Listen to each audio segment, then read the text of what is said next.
So these are 7 JetBlue tickets that Mr. Clare can use to facilitate, right? I don't know, 7 athletes or coaches or fundraisers.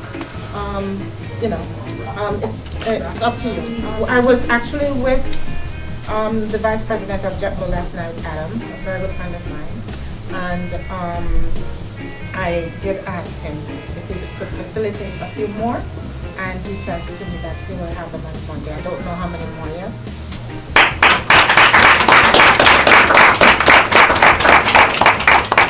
So this $5,000, which I received from a former colleague, Mr. Greg Fisher.